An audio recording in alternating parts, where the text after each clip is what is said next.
Finally cinema প্রেমীদের মনে ঈদের আনন্দকে আরও বাড়িয়ে দিতে প্রিন্স মুভির টিজার চলে এসেছে। হ্যালো বন্ধুরা, আজকের আউলা জাউলায় আপনাকে স্বাগতম। আজকের আউলা জাউলায় প্রিন্স মুভির টিজারকে নিয়ে একটু আলোচনা করব। ঢাকার এই আন্ডারওয়ার্ল্ডে হাজার হাজার শিয়াল ঘুরে বেড়ায়। ভয়েস ওভারে বলা হচ্ছে ঢাকার এই আন্ডারওয়ার্ল্ডে হাজার হাজার শিয়াল আর নেকড়ে থাকে ভয়ঙ্কর, আর সেই নেকড়ে হাজার হাজার শিয়াল আর এই শিয়াল আর নেকড়েরা চলে শুধুমাত্র প্রিন্সের হুকুম মতোই চলে।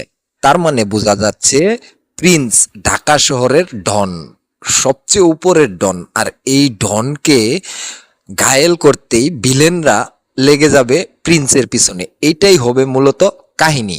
ওর সাথে যে ধান্দা করবে তার জন্য মিষ্টি, আর আমার শত্রুর সাথে যে ব্যবসা করবে তার জন্য বুলেটের বৃষ্টি। আর আমার শত্রুর সাথে যে ধান্দা করবে তার জন্য বুলেটের বৃষ্টি। ভাই, মুভির কাহিনীটা কিন্তু 90 দশকের একটা গ্যাংস্টারের কাহিনী। এখানে শাকিব খানের লুকটাও কিন্তু সেই 90 দশকের লুকের ছাপ আছে। এই লুক নিয়ে আমার কোনো অভিযোগ নেই। Thank you so much. কিন্তু কিছু জায়গায় মনে হচ্ছে তুফানের কফি। Strange? তুফান, বরবাদ এই দুইটা মুভিতে বড় একটা মেশিন গান নিয়ে গুলি করেছে, এই মুভিতেও তাই আছে। কিন্তু এই মুভির যে বড় যন্ত্রখান, এখানে কিন্তু ওই যে পিয়ানোর মতো একটা বাদ্যযন্ত্র আছে। এইটা কিন্তু অবাক করার একটা বিষয়। আর শাকিব খান এই মানুষটার গায়ে কি পর্যন্ত জোশ, একটা মুভি থেকে আরেকটা মুভি নিজেকে কিভাবে তুলে ধরতেছেন। উনি কখনো আমার মনে হয় অলসতা করেন না, যে উনি যে মেগাস্টার, উনাকে যে দর্শক ভালোবাসে, উনি তার প্রতিদান প্রতিটা মুভিতে দিয়ে যাচ্ছেন।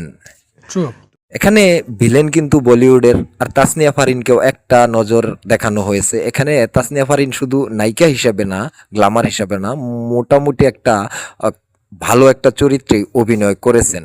কিন্তু এখানে অভিযোগের বিষয় হলো মুভিতে বিএফএক্সটা একটু দুর্বল লেগেছে আমার কাছে। চিয়ার্স। তো বিএফএক্স বাদে আর সব কিছুই ছিল দুর্দান্ত, অ্যাকশনগুলোও ছিল দুর্দান্ত। আর মুভি তো অ্যাকশন মুভি হবে, এটা আগে থেকেই জানা। যাই হোক বন্ধুরা, আপনাদের কাছে টিজারটা কেমন লেগেছে জানাবেন কমেন্ট করে। আজ চলে যাচ্ছি, আবার দেখা হবে নতুন ভিডিওতে। আল্লাহ হাফেজ।